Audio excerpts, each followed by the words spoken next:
Hey everyone, it's Kristen, and I did today an Instagram stories on a little quick tutorial on how to find vintage fortune-telling images on archive.org. And I got some questions on it, so I thought I would just do a video here on YouTube where I can give you some information about really the three main websites that I use for finding vintage images, whether it's for fortune-telling images or not. But first I thought I would show you really quickly some of the images that I'm talking about. So this is in my Halloween magical playbook that I'm making. I'll probably do a separate video with a walkthrough or flip through on it. But this is one of the images that I found, and I was explaining, where I got this. So I did get this image off of archive.org. I can't remember what book I got it in because I pulled a lot of these last year and just had them on my computer. But if you're looking for images that are, kind of like this, they have like a fortune-telling type of theme. Also, I found these on a different website, but this is a drawing of Mademoiselle Lenormand.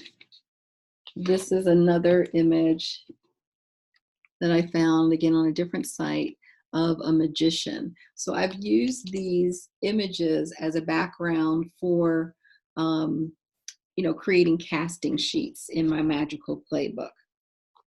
So if you're looking for things like that, I'm going to show you a couple of websites that I use. I pulled these off, I think this was last year, just so you can see a page of different ephemera. And this one is a magical playbook that I started and got really close to the end. Haven't quite finished it, but I think I got all of these from archive.org from different books. So it's just different drawings, different, images, photographs, and drawings. And it's a great place for finding books, like just the whole book. You kind of have to look at the book and see if there are any drawings or images that you want to use. I also make some of my decks are based on the images that I find, vintage images from different websites. And just to show you, in case you're not familiar with some of my decks, these are some of the ones that I have put together with those images. The Ancestor deck.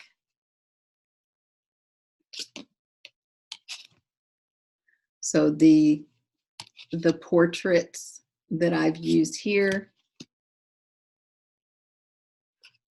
those come from, I think, one main website. So I will show you that. And usually they come from a specific collection. One of the websites that I use is the Library of Congress, and that's sorted by collections. I also have another deck, the Love Notes Oracle. And again, the portraits that were used for this came from some of these websites that I'm going to show you in a minute.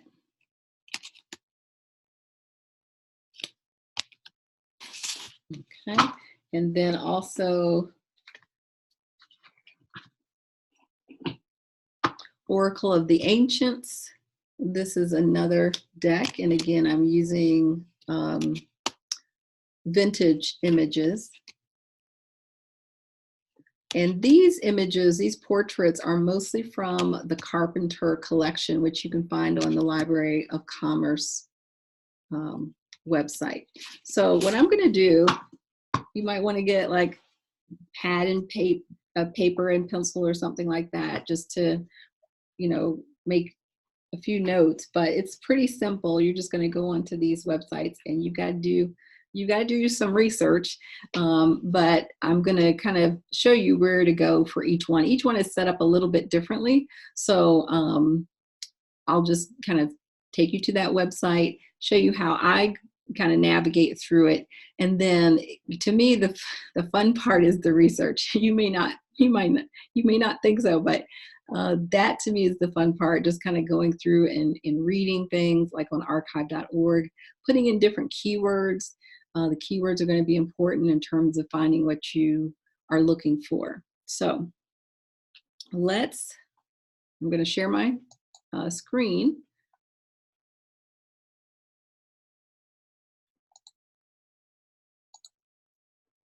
And so we can both be looking at the same thing. So I'm looking right now at archive.org, and I go right down to the advanced search. So if you click there, and like I said, there's different ways to search. There's a whole, whole screen here of different things that you can use. And one of the things that I usually search for on here is fortune telling. And then the only other, in that I put that into any field. You can also put that into title, or description. I just put that into any field. And then I go down to date range, and I want to change that date range to something, that's vintage. So I take it all the way to the beginning, which is 1800. And I start there. Just to simplify things, I just keep everything January 1st. You can put whatever dates, months, day and month that you would like. And then if you're looking for things that are public domain, I would stay, around 1920, 25. I can't remember the exact date right now that you would really want to look at, but basically anything 1930 or before that time, if you need it to be public domain. If you're just making something for yourself, you probably don't have to worry about any of that.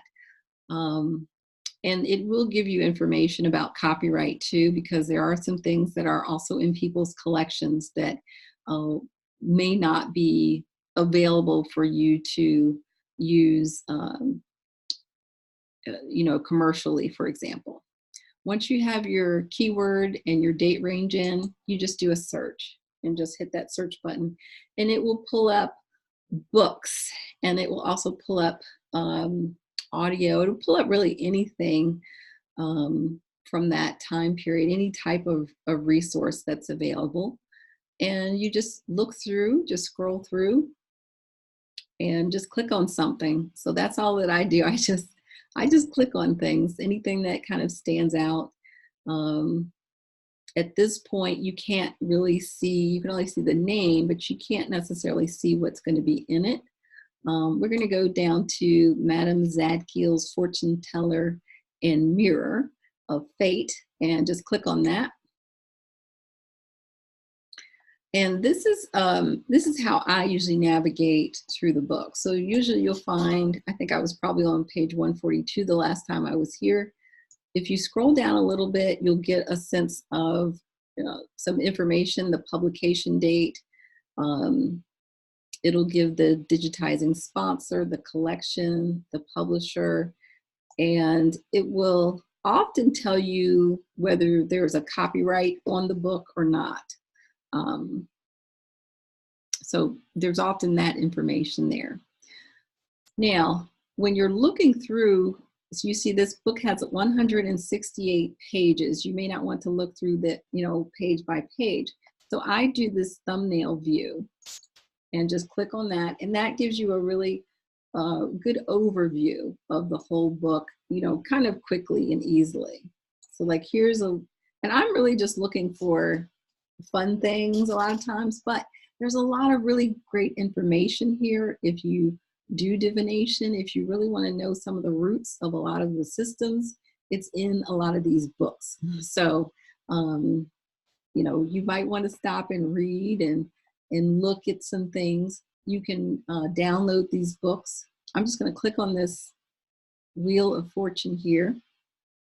And you can also save just like one page if you want to. So the way that I do that is I go to one page view, okay, and then I just do a right click with my mouse. So to me, you should really be doing all this on a laptop or a desktop.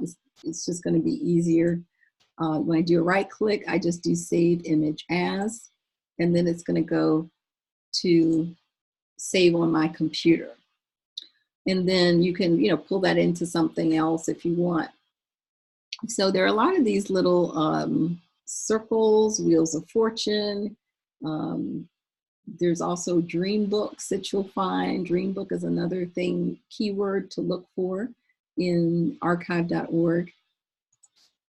So you can, start flipping through, like you're going through the pages, and start reading about what all these, different numbers and stuff mean. I kind of like to take these drawings and just use them in whatever way that I like. I might make it into a magic spinner, or I might make it into a pendulum page, or something that I can use for casting. So I'm just going to get out of this and go back to that main screen. And again, you just want to scroll through.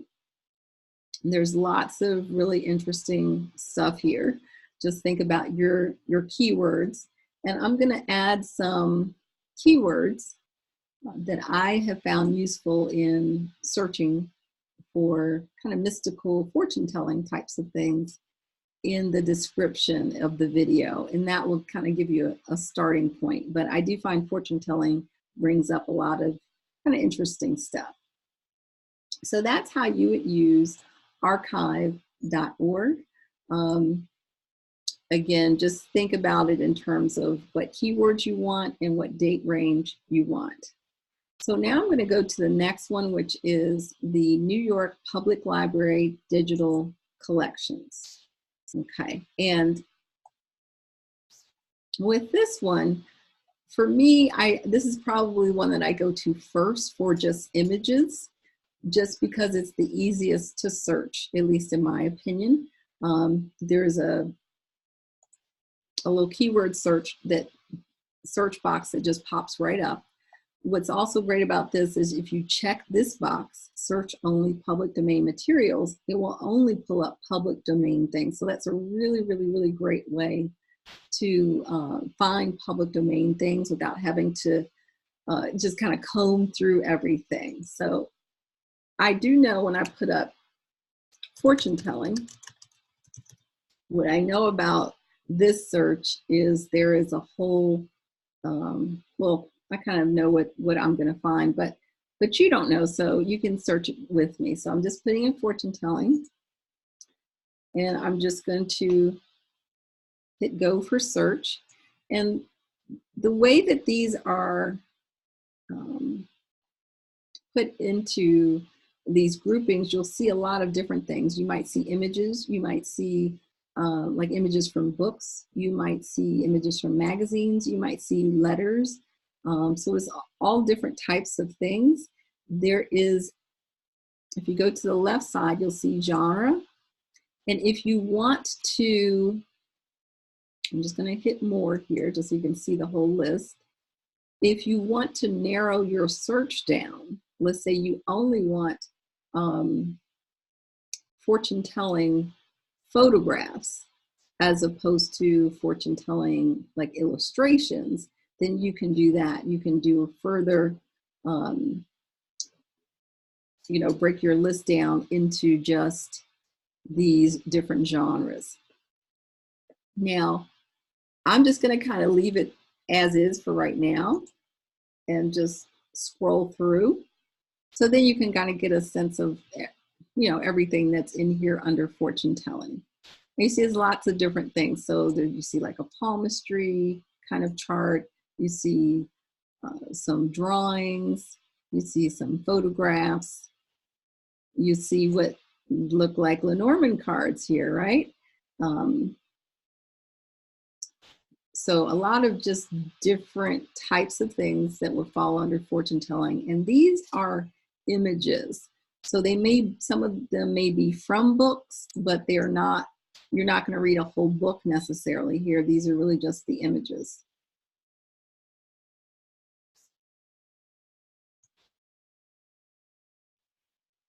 My computer is just running slow here.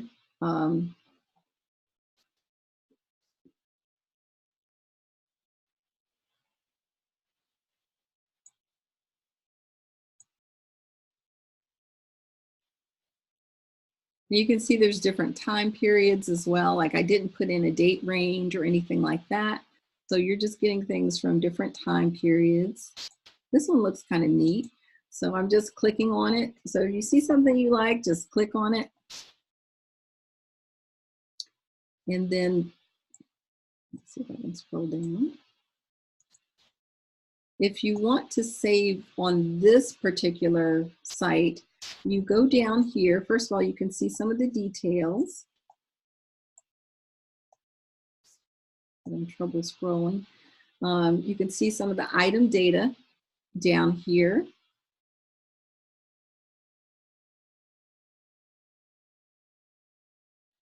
You can also see other things that are in this particular book. So this looks like it's from a book. You can see other pages basically from the book. If you want to cite this item, they already have something that you can use. If you want to like cut and paste it and put it into something else to cite the particular item. And then you have these download options. You have a small and a large. Now, in some cases, there will be a larger version, pixel version here. So I always just pick whatever is the largest pixel version. So I'm just going to pick the 760 pixels. And it's sending it to my, you can see it pop up right here. Can't read this language, but the chart looks really neat. So, and again, it just sends it to your computer. So now you have that, you know, on your computer. And then I'm just going back, taking this off the top. And I'm just continuing to go down. So once you've gone through all the results, it will say end of results. Another thing that I want to show you here, and that was, we just entered fortune telling. Another thing that I usually do with this is I'm just going to take out fortune telling as the keyword. I want to go back to the main page, and you can do this searching just by genre, but I also know that these cards are called cartes de visite. I don't know if I'm pronouncing it correctly. You'll see it over here if you go under genre and you see it's written out here. I'm just going to click on that and see if we get kind of the same pictures. These are what I usually go to first, my first go-to for finding portraits, because that's what these pictures are. These are portraits that were taken. So you can see there's females and men and children. You can also find usually some diversity in terms of races as well here with these particular types of images. So if you just keep scrolling enough, you'll see more people. So I find that this works really well. I have a Kipper deck called Legacy Kipper, which Kipper is mostly people. So, you know, if you're looking for people, this is one way that I find people for different things. So let's see. And again, you would click on the image that you want to see and just download it in the very same way. But this is a great site for just putting in lots of different things. You might want to put in Halloween, for example, and then you're going to find a whole bunch of different Halloween images. These are mostly like, you know, different cards and things, vintage Halloween cards. So you also see pictures of people. A lot of these are just different collections of images, but they have been sorted really well in terms of keywords.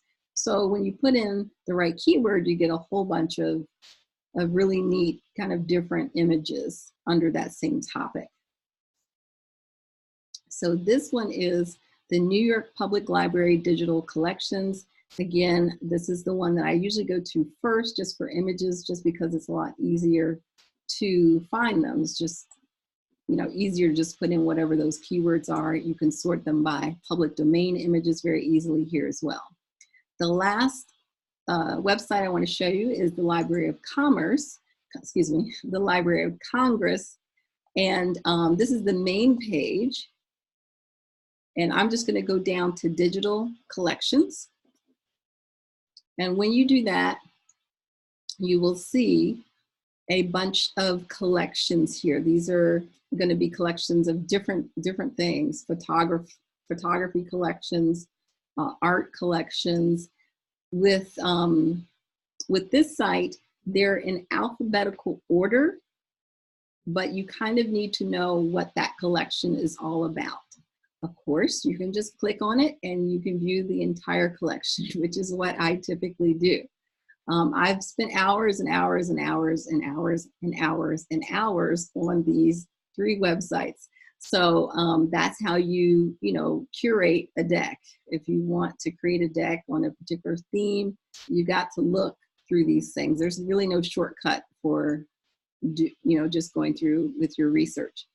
I will tell you though, because I have looked through this pretty well, I will go to a couple of collections that I like. One is the African American photographs assembled for the 1900 Paris Exposition. And I've used this for my Legacy Kipper deck. And all you have to do, one of the things that you might want to look at really quickly is on the left side, under About This Collection, it should have rights and access. Most of them have this, some type of blurb here. And it will usually tell you first, the Library of Congress does not own the rights and materials. Keep reading till you see something that gives specific rights and restrictions information. And then when you do that, you can see what they are. So this one says there are no known restrictions on the African American photographs gathered for the Paris Exposition of 1900. That means there's no copyright on this. If there was, they would tell you what it was, or they might say this may be under like a collection, for example. So when you're ready to look at the collection items, just go under collection items and you can scroll down. Now, this is done in list form. I always like to see it in grid. You can see more things at once, under grid. It's just a quicker view. And again, it's just scrolling through. The way that I usually do these things is if you're looking for something in particular, that's good. Hopefully you'll find it here. If you're just kind of looking, I always say just whatever catches your eye, whatever you're drawn to, go ahead and look at it, because there's probably something there that you might want to use. And you can see this is just different pictures. Actually, I'm going to show you this one because I did use this image, and I'll show it to you in just a minute. So this, and it gives you the description of the image. It gives you some notes at the bottom.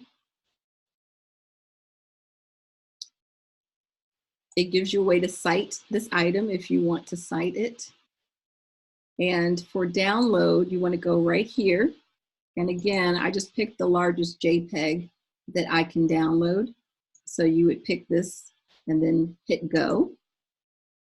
And then once you get here, it doesn't actually download it. You have to download it. So you just do a right click on your computer and do save image as. Okay. So that's what I'm saying. Each website is a little bit different. It's set up a little bit differently. So it's just important to know that. So I want to get out of this particular collection.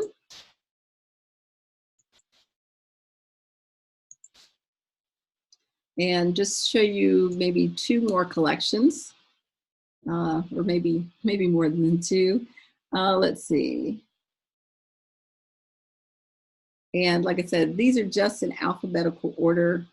So I'm gonna see if I can find the collections I'm looking for pretty quickly. One that I do like is the Brady-Handy Collection. And again, this is just portraits. Um, so if you're looking for vintage portraits, and I'm just going to show it to you in grid view really quickly.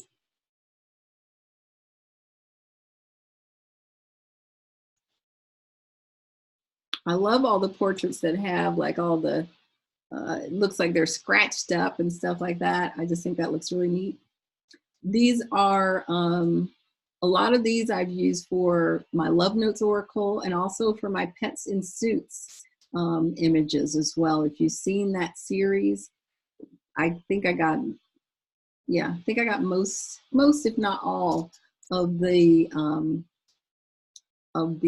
people from this particular collection.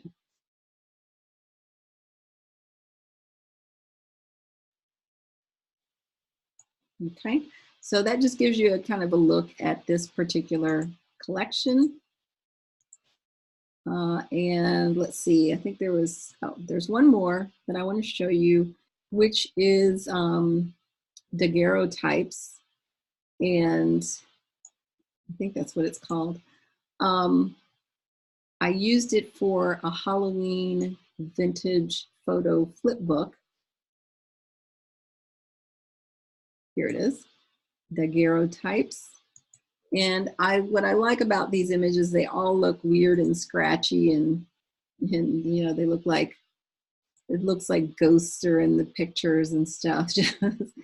So they turned out really well for like my scary Halloween version of my flipbook oracle, even though I didn't even have to edit these, a lot of them. You can see, you know, they just look really, like this one's like the guy's head is all smudged.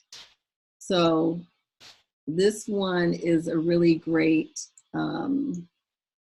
collection for what I would call kind of spookier looking images or photos. Again, it's just about what you're looking for and you know, what type of effect you're looking for.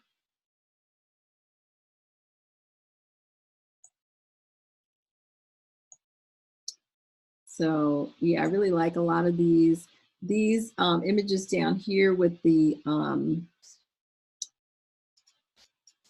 gold frame. I used one of those for a Samhain altar that I made. So again, just, you know, just looking through all of these, it'll give you lots of ideas for different things. And, you know, I use these websites quite a bit just for a lot of different projects. So I hope that these websites will be, you know, interesting to you as they are to me. I'm just going to stop the share because I want it to show, let's see, I think I want to show two more things. One, this is my light has changed now. This is the Halloween version of a vintage photo flip book, oracle book that I created.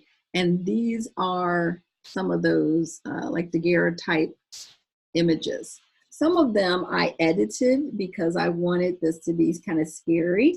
So some of them are kind of like scary images, but a lot of them are just those daguerreotypes, and they're just like these three. They're kind of dark, so I hope you can see them. But, you know, just, it looks kind of like scratched out, and her face looks like it's, you know, you can't see it. That was just what the photo looked like. So I didn't have to make them scary. They were already kind of scary. And I showed you a picture. I pulled up a picture of, actually, I'll show you two different things. The pictures that we were looking at with the gold frames. So I made my lighting is really crazy now, a Samhain portable altar, and I used one of those picture frame images here in this image. And then I showed you a picture of, in the African American collection for the Paris Exposition, there was a picture of a bunch of women, and I use that to make this particular, what I consider more of an ancestral altar page. And you can see them in the front, and then I found another image and put those people in the back. And all of that, so you can see what it looks like. And then I just cut those out and put them onto this one panel altar. So again, there's lots of different things that you can do with these websites. As I said, these are the ones that I typically use. There's other websites out there that are great for finding vintage images. If you like to research, then this will be fun for you. If you don't like to research and look through a lot of different things, then you may want to find something else, because it does get a little bit tedious if you're looking for something in particular. But I hope that this gives you a great kind of starting point if you're looking for vintage kind of images, fortune telling or otherwise. I think these are some great websites to start. Enjoy.